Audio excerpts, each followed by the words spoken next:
Well, thanks for having me. This talk is sourced to TAP and put on by Michigan Department of Environmental Quality. I'm Gary Wozniak, and I work for the DEQ in Kalamazoo. I'm a graduate of Michigan Tech University. I've got a Bachelor's of Science in Environmental Engineering. 3 years experience in sewer construction. You mentioned City of Lansing. I was doing that in the 80s, separating their sewers. I'm a Michigan licensed professional engineer. I have 3 water treatment licenses through the state. 26 years working for the state in drinking water. My first 10 years were in the UP district, and then I moved to Southwest Michigan, Kalamazoo, where I've been there since 2000. I'm also a member of the American Water Works Association, Michigan section, and serve as Education Council co-chair. So I'm hoping that this talk clears up some of the confusion. I've been hearing things in the media that don't sound quite right. One of the articles with the Fraser sinkhole was that they were going to divert the sewage from the large interceptor to the Mount Clemens water plant. And when I read that in the newspaper, part of me panics, the other part says, no, that can't be true, you know. And then I read the article, and it was the wastewater plant that they were diverting it to, not the water plant. But I think some of these things need to be cleared up, and I'm not blaming the press. We need to do a better job of explaining these things. Not everybody knows it, and as professionals, I think we take that for granted sometimes. So let's bring this back to Michigan. We're the Great Lakes state, 20% of the world's fresh water. And it's no surprise that most of Michigan residents drink from the Great Lakes in some way. Lake St. Clair Detroit River serves the Great Lakes Water Authority, City of Detroit, and that's about 4 million people in southeast Michigan, and it's the 3rd largest water provider in the nation. Also, small towns like Mackinac Island and St. Ignace drink from the Straits of Mackinac. And it's not just the lakes themselves, but the Detroit River, the St. Mary's River, all of those provide a really good source for clean water. Inland rivers are a little more challenging. They are more susceptible to dramatic changes in water quality from runoff after a rain event or snow melt. But I do want to point out 2 of these cities. City of Ann Arbor drinks from the Huron River, and the city of MDEQ drinks out of the Indian River in the Upper Peninsula. Both of those communities won the state taste contest. Okay, MDEQ won last year. They went to the Nationals in Chicago and got thoroughly thrashed. But it was just nice seeing a small community up against the big boys. And then the city of Ann Arbor is going to compete in Philadelphia this summer. So if you know someone from Ann Arbor, congratulate them. They have the best tasting water right now in Michigan. Surface water and groundwater. A lot of communities choose to have groundwater. It's most of the time less treatment involved in groundwater, maybe some iron removal or softening. Battle Creek, Lansing, and Kalamazoo are examples of cities that serve groundwater to their customers. And if I could look at a well from the side view, you know, if I could take a picture like an ant farm, it might look something like this cartoon here. The well penetrates into the soil and into the aquifer, and as the water is extracted from the aquifer, there's a drawdown that occurs. So that well will affect the groundwater table in its immediate area. I want to use this slide to show that we're lifting water from the water table at the aquifer or from the surface water at the lake or river. We're lifting water. Most of the expense in a water utility it's not from personnel, chemicals, or after the initial infrastructure's been built, it's the cost of electricity to lift water in the air and to move it around. And a municipal well has a life expectancy of about 60 years. Now, that was a side view profile. This is a top view model.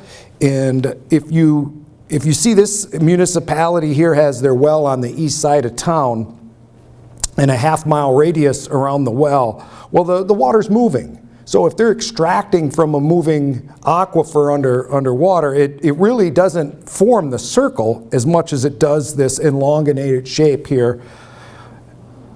And what we do as modelers is we try to determine at average pumping what effect does a 10-year time of travel have that contributes to this well.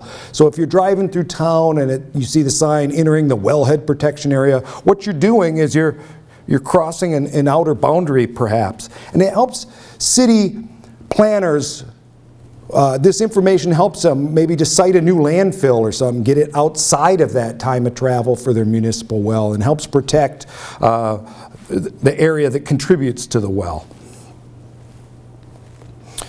Water is not pure in the environment. It has to be treated, impurities, toxins removed. Groundwater, primarily the impurities are aesthetic in nature, meaning that they're a nuisance. They may not harm you, but they're a real nuisance. Hard water forms perhaps too much scale or prevents soap from lathering, so we want to treat for hardness. Iron and manganese, black and brown water. It's not good to have. We want our water clear. Sulfur in the water may have our water smell like rotten eggs.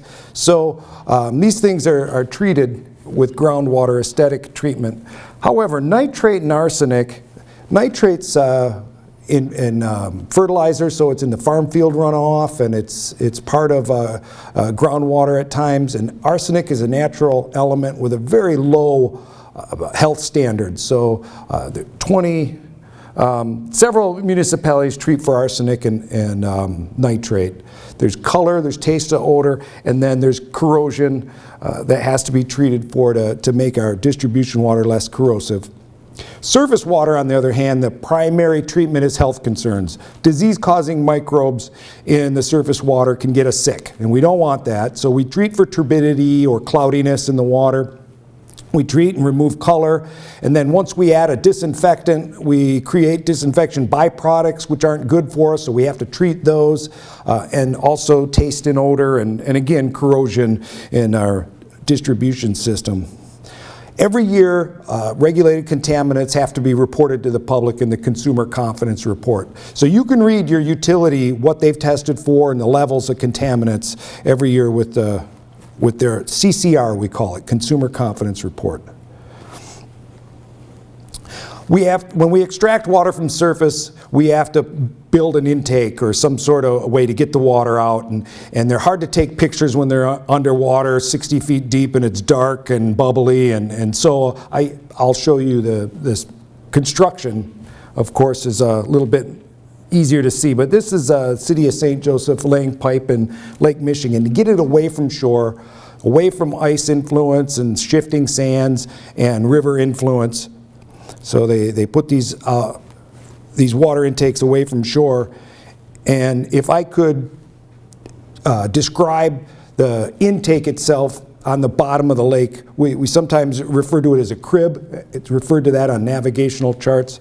It has to be deep enough so the ore boats don't bump into it, and it has to be above the bottom so shifting sands don't get in.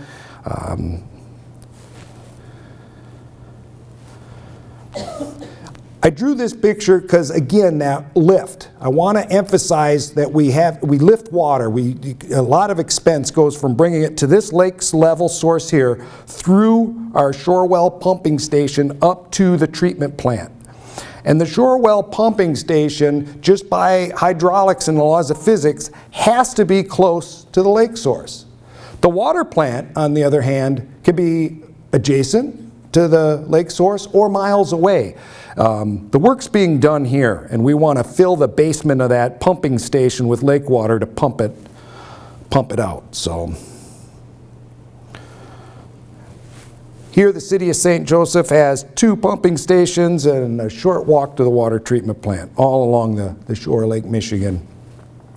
Lake Huron, Saginaw Bay, the Saginaw Midland Water Supply Corporation takes water way out at Whitefish Point and pumps that raw water over 50 miles to both Saginaw and Midland. And they do that to get farther out in the bay and have a better water source than perhaps down here where there's more river influence and it's not as deep. After water leaves the water treatment plant, again, we lift it up to the water tower or elevated tank. The tank's real important. It provides constant water pressure, it provides fire protection when we need it, and it allows the pumps to rest. So it's Michigan, it gets cold, and obviously the farther north we go, the colder it gets, and I get the question often, how do they keep the tank from freezing in the winter? Well, the operator has to take care. He's going to add heat by exchanging the water, putting warm water from the ground or the lake back into the tank, and then letting it drain and exchanging it before it can freeze with some more warm water. And if careful attention is not paid to that process, you can freeze a tank. It's not a good day at the water plant when that happens. But fortunately, it happens very seldom. It's also a good billboard. This community chooses it to intimidate the rival football team. Okay, that's by their football field, so the Bridgman Fighting Bees. Or it could be a community outreach. Just the artistic nature of this community shows it's on the lake shore, they grow grapes, and they have beach and sunsets. So it's kind of a shoreline art project. After the water tower, the water enters into a series of pipes and valves and network throughout the streets to the homes and businesses.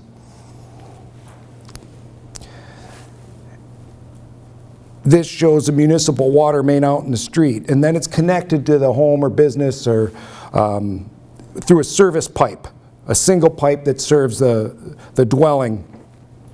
Most municipalities separate at the property line ownership. So up to the property line, the service line is owned by the municipality. After the property line, the service line is owned by the homeowner. Not all municipalities do that, but most do. I live in Kalamazoo, and Kalamazoo owns the entire service line all the way into the home. Again, if I could look at that service line, sideways, cut into the earth and look at it sideways, it might resemble this cartoon. We have the water main here in the street, and the service line attaches to the water main. We call this little crook there the gooseneck, and that's to allow the service line to settle a bit without pulling out of the water main. So we've got this little gooseneck here up to a curb stop or curb box where the utility can turn on and off the water at the homeowner. And then notice the 5 to 7 feet depth of bury.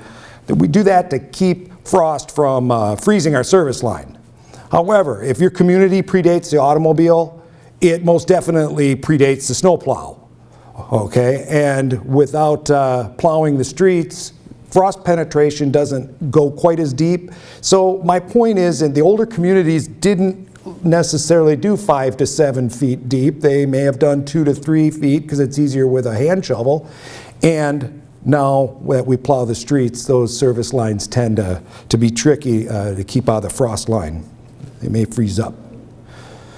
Service line materials commonly used today are copper or some type of plastic, either a PVC or high-density polyethylene. Service line materials no longer used or approved for use are lead, and you can tell lead from its gray appearance and that sweat joint there, that sweat solder bulb, or galvanized steel, which is a zinc coating on a rigid steel pipe. It's threaded. Once that zinc coating is gone, the steel pipe corrodes very fast. And galvanized steel is a short-lived material, and unfortunately many communities used it in the 50s through the 70s and need replacement today. After the service line enters the home, usually there's a water meter. Some communities in Michigan put the water meter out at the curb box. I guess it depends how much snow and how far south your community is. I have a few along the Indiana border that do that, but most communities put the water meter inside and protect it from freezing. That determines usage and allows for billing. And then the plumbing is distributed to the fixtures in the home. And the fixtures, if you're replacing fixtures, make sure that the fixtures meet the Titan lead standard, the NSF standard 61-G. And you can buy just about anything at Home Depot. Look for the NSF 61-G certification on it to make sure you're getting a good, clean fixture. After the water enters the plumbing in the home, some folks choose to do a home point of use treatment. And softening is probably the most common. A water softener, you know, soft water makes soap lather, soft water makes laundry clean. So, you know, having a water softener makes sense sometimes depending on how hard your water is. But soft water also tends to be a bit more corrosive, so be careful with plumbing downstream of the softener. Other point-of-use treatment devices are filters for metals removal. Again, make sure they're NSF approved for what they say to be removed. And then reverse osmosis. Many people like to have reverse osmosis under the kitchen sink to make coffee and drinking. Reverse osmosis treated water tends to be a little bit more corrosive. So again, be careful with plumbing downstream of your reverse osmosis unit. I took questions prior to this. They were posted online, and the best question was, how do I get a career in the water field or wastewater field? And whoever asked that question, please see me or Bonifer after this, because we need you. We're an aging workforce. We're retiring faster than we can hire. It's just the way it is. We need more water plant operators, more wastewater operators, more managers, more lab folks. So if you're considering a career in water, wastewater, it's steady work, and it's not going away. We have some challenges with water supply.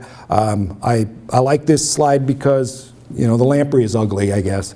But the aquatic nuisance species that are entering the Great Lakes, we're still dealing with effects from the zebra mussel, and that started clogging water intakes in the late 1980s.